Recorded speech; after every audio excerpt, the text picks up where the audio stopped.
Good morning students. आज के video में हम प्रथम कोटि की अभिक्रिया के लिए समाकलित वेग समीकरण लिखेंगे।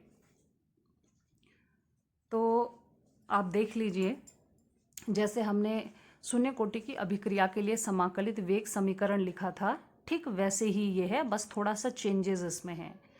देखिए, माना कोई अभिक्रिया है जिसमें ए अभिकारक है और वो आपको क्या दे रहा है, कोई उत्पाद दे रहा है। ठीक है, तो जब समय ज़ीरो है, यानी आपकी रिएक्शन शुरू नहीं हुई है, ऐसे समय में हम t का मान कितना रखेंगे, ज़ीरो रखेंगे। तो जब t is equal to zero है तो a की सांद्रता कितनी होगी, a0 होगी। और वहीं पे जब अभिक्रिया शुरू हो जाती है और शुरू होने के बाद जो है t समय पे वो पूरी हो जाती है, तो उस समय अभिकारक की सांद्रता a कितनी हो जाएगी, आप बड़े ब्रैकेट में a को लिख देंगे। तो सिंपल सी बात है कि जब टाइम जो है ज़ीरो है तो a की सांद्रता हमने a0 से लिखी है, यानी ये प्रारंभिक सांद्रता है। और जब t बराबर इतना समय यानी t समय हो चुका है तो अभिकारक की सांद्रता इससे लिखी गई है, a को बड़े ब्रैकेट में रख दिया गया है, सिंपल। ठीक है, अब चूंकि अभिक्रिया हमारी प्रथम कोटि की है, फर्स्ट ऑर्डर की रिएक्शन है ये, तो आप पहले ही पढ़ चुके थे कि जो फर्स्ट ऑर्डर रिएक्शंस होती हैं वहाँ पे अभिक्रिया का जो वेग होता है वो अभिकारक A के सांद्रण के समानुपाती होता है। रेट ऑफ द रिएक्शन जो होती है वो A के कंसंट्रेशन के डायरेक्टली प्रोपोर्शनल होता है। तो ऐसे करके हम रेट इज इक्वल टू, देखिए कल भी मैंने बताया था आपको, या फर्स्ट वीडियो में, इससे पहले वाले वीडियो में भी मैंने बताया था कि रेट लिखने के दो तरीके होते हैं। एक तो हम क्या लिखते हैं, minus D A upon D T. ठीक है, और वेग नियम के अनुसार, ये तो हमारा हो गया फर्स्ट, और वेग नियम के अनुसार, नियम के अनुसार प्रथम कोटि की अभिक्रिया के लिए रेट कैसे लिखते हैं, रेट इज इक्वल टू हम लिखते हैं के ए की सांद्रता। ये आपकी हो गई सेकंड इक्वेशन। ठीक है, एक तो रेट ऑफ द रिएक्शन हम ऐसे लिखते हैं जिससे हम बताते हैं कि अभिकारक की सांद्रता में क्या परिवर्तन आया है। लेकिन अगर अभिक्रिया प्रथम कोटि की है तो रेट लॉ के अनुसार, वेग नियम के अनुसार हम रेट बराबर लिखते हैं के ए की सांद्रता। यहाँ आपको पता है कि के क्या है, के वेग स्थिरांक है, के वेग स्थिरांक है, जिसे हम क्या कहते हैं, रेट कांस्टेंट भी कहते हैं, जो कि क्या होता है, एक कांस्टेंट वैल्यू होती है, के वेग स्थिरांक है। अब आप जो है इन दोनों अभिक्रियाओं को देखिए, आप इसमें रेट और रेट ये दोनों तो बराबर ही हैं, तो हम दोनों अभिक्रियाओं को, यानी समीकरण 1 तथा 2 को ऐसे भी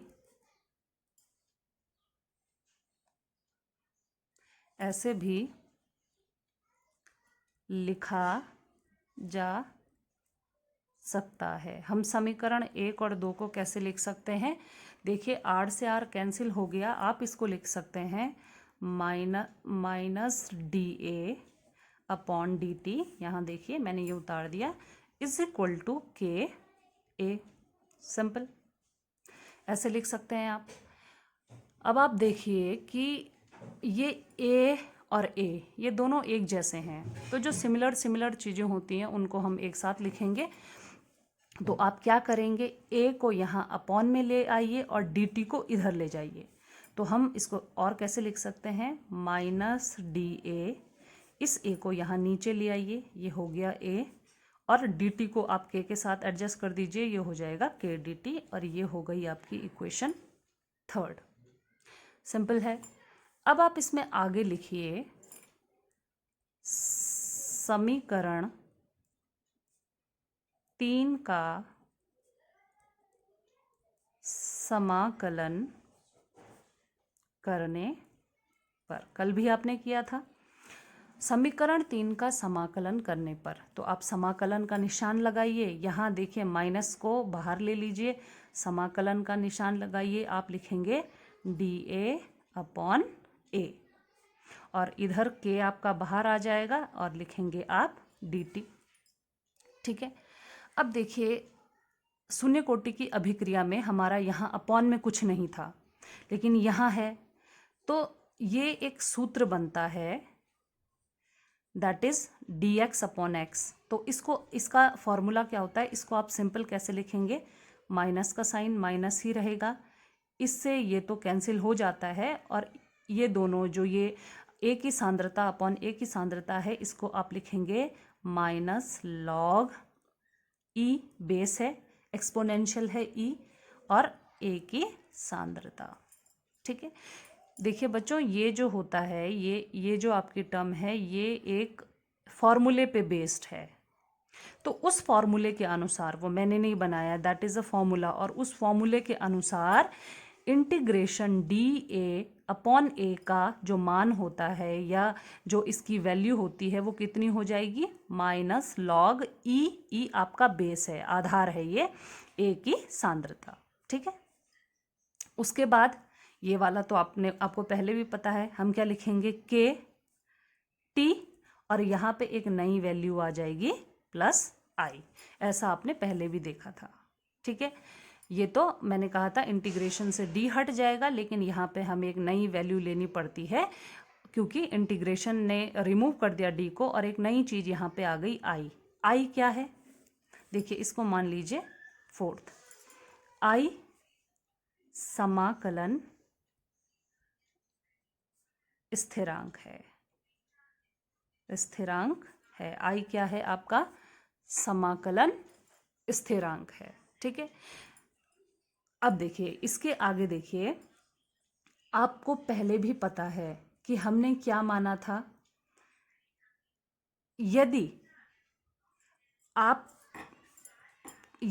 t इज इक्वल टू 0 है, यानी टाइम कितना है, 0 है, तो a की सांद्रता आप कैसे लिखेंगे, a0 लिखेंगे। ये आपने शुरू में देखा था कि जब समय शून्य है तो a की सांद्रता कितनी है, हमने a0 से लिखी है। आप ये मान, यानी उपरोक्त मान समीकरण 4 में रखने पर, इस मान को आप समीकरण 4 में रख दीजिए। कैसे रखेंगे हम, यहाँ से देखिए, यहाँ से लिखना शुरू करते हैं। हम लिखेंगे माइनस लॉग e, लेकिन a की जगह आप कितना रखेंगे, a0। ठीक है। गुणा आगे k, t की जगह आप 0 रखेंगे, इंटू 0 प्लस i। तो ये तो वैल्यू 0 हो जाएगी, हमारे पास क्या आ जाएगा, minus log e a0 is equal to i। तो यहाँ से हमारे पास क्या आ गया, i का मान आ गया। अब आप लिखेंगे i का मान समीकरण 4 में रखने पर, i का मान रख दीजिए समीकरण 4 में। ठीक है। तो समीकरण 4 तो हमारी ये वाली है, इसमें रख दीजिए। क्या लिखेंगे हम, minus log e a is equal to k into T, और i की वैल्यू आप यहाँ पुट कर दीजिए। तो i की वैल्यू आप रखेंगे, i की वैल्यू तो माइनस है, तो यहाँ पे प्लस है, प्लस माइनस क्या क्या हो जाएगा, माइनस हो जाएगा। हम लिखेंगे लॉग e a की 0 सांद्रता। ठीक है। देखिए सिंपल वे में चल रहा है ये अभी। अब इसको जो दोनों जो सेम सेम चीज़ें हैं उनको एक साइड ले जाइए, इसको उठा के इधर ले जाइए लेफ्ट साइड में। तो हम इधर ले जाएंगे तो इस साइन क्या हो जाएगा, पॉजिटिव हो जाएगा। अब हम इधर लिखेंगे लॉग, पॉजिटिव साइन हो गया, ई बेस, ई बेटा आधार होता है, बेस है ये। ई हम इसलिए लिख रहे हैं क्योंकि एक्सपोनेंशियल इसको बोलते हैं, ये आपका आधार होता है। ई ए इज इक्वल टू के टी, सिंपल, ठीक है। या फिर आप क्या लिख सकते हैं, k T is equal to log E a zero minus log E a. देखिए इसको देख लीजिए, के टी इज इक्वल टू हमने क्या लिख लिया, लॉग ई बेस ए ज़ीरो माइनस लॉग ई ए, ठीक है। तो इसको हम और कैसे लिख सकते हैं, ये हो जाता है लॉग ई ए माइनस लॉग ई बी। तो इसको हम लिख सकते हैं ए अपॉन बी, लॉग ए अपॉन बी हम इसको लिख सकते हैं। तो यहाँ से हम लिखेंगे K T is equal to log E A upon B. इसको ऐसे भी लिख सकते हैं क्योंकि ये ए माइनस बी है, यहाँ पे हम इसको ए अपॉन बी भी लिख सकते हैं, ठीक है।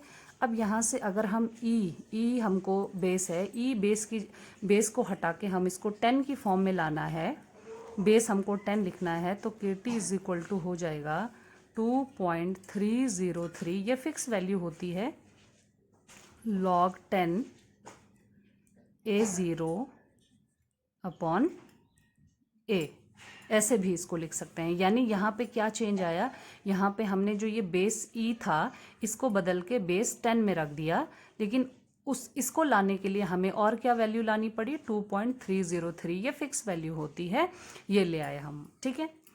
ओके, उसके बाद देखिए अब हमें क्या करना है, के इज इक्वल टू टी को आप इधर ले आइए, तो ये क्या हो जाएगा 2.303 upon t log 10 a zero upon ए। ये आपकी प्रथम कोटि की अभिक्रिया के लिए समाकलित वेग समीकरण इसी तरह से लिखते हैं। यानी ये जो इक्वेशन है ये आपकी जो है फाइनल इक्वेशन है प्रथम कोटि की अभिक्रिया के लिए समाकलित वेग समीकरण, या हम क्या कहेंगे, integrated rate equation for the first order reaction. अब इसी में आगे पूछा जाता है अर्ध आयुकाल के बारे में।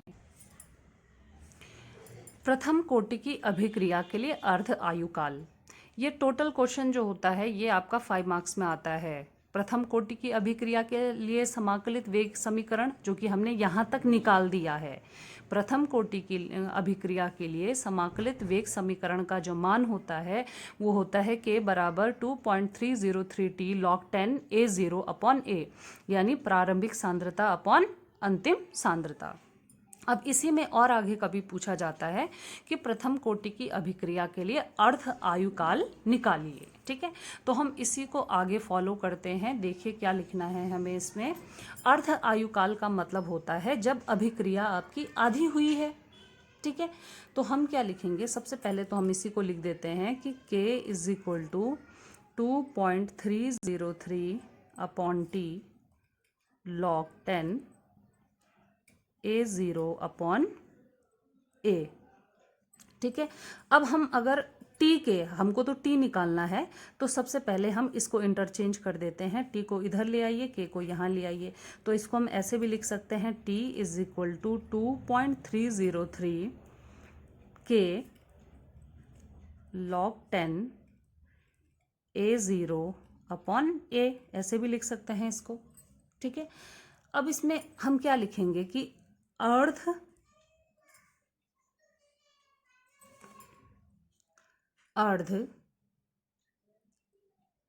आयु काल अर्थात जब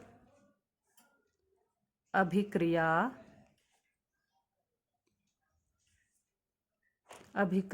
का आधा भाग ही पूर्ण हुआ हो,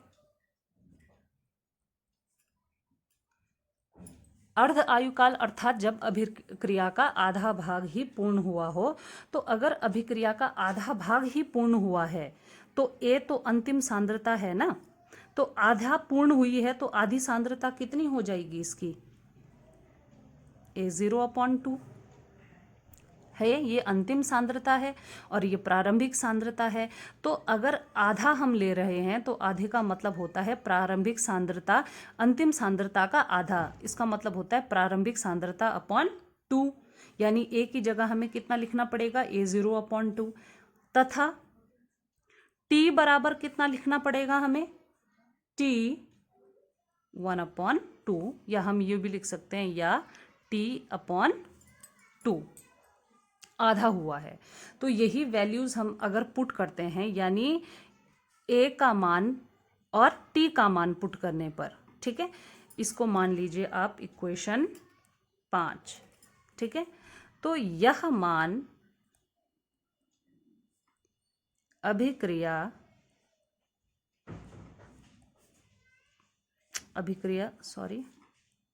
समीकरण 5 में रखने पर, इस मान को आप कहाँ रख दीजिए, समीकरण 5 में रख दीजिए। तो रखते हैं t इज इक्वल टू, हम रखते हैं T1/2 इज इक्वल टू 2.303 के लॉग, देखिए A0 तो हम A0 ही रखेंगे, लेकिन A की जगह क्या रखेंगे, A0/2, तो यहाँ पे A है, इसकी जगह हम रख देंगे A0/2, ठीक है। ये 2 ऊपर चला जाएगा, हमारे पास क्या हो जाएगा, T1/2 इज इक्वल टू 2.303 के log 10 2A0/A0, क्योंकि देखिए यहाँ पे ये 2 आपका ऊपर जाएगा तो ये 2A0 हो जाएगा। अब देखिए A0 से तो A0 कैंसिल हो गया, हमारी इक्वेशन क्या बनी अब, T12 इज इक्वल टू 2.3 के log 10 2, ठीक है। अब देखिए आप log 2 का जो मान होता है ये होता है 0.3010, ये लॉग टेबल में दिया होता है, और कुछ मान तो आपको अपने आप से भी याद करके रखने पड़ेंगे। तो इसका मान, यानी इसका मान कितना है, इतना है। अब इसको आप यहाँ रख दीजिए, तो T12 इज इक्वल टू हो जाएगा 2.303 इंटू 0.3010 अपॉन के, या फिर आपका T12 हो जाएगा, इसको गुणा करेंगे अगर तो कितनी वैल्यू आएगी, 0.693 अपॉन के। ये आपकी हो गई अर्ध आयुकाल की गणना करने के लिए इक्वेशन। तो बच्चों, ये प्रथम कोटि की अभिक्रिया के लिए समाकलित वेग समीकरण जो कि आपने लिखी थी, k is equal to 2.303 T log 10 A0/A, और T12 इज इक्वल टू 0.693 के, जो कि प्रथम कोटि की अभिक्रिया के लिए अर्ध आयुकाल की गणना के लिए है। तो इस पे तो न्यूमेरिकल भी बेस्ड आते हैं और ऑलमोस्ट ये ऐसे भी ड्राइव करने के लिए आती हैं। तो इससे ये देख के तो हम समझ ही चुके हैं कि हम क्या लिख सकते हैं कि प्रथम कोटि की अभिक्रिया की अर्ध आयु का मान केवल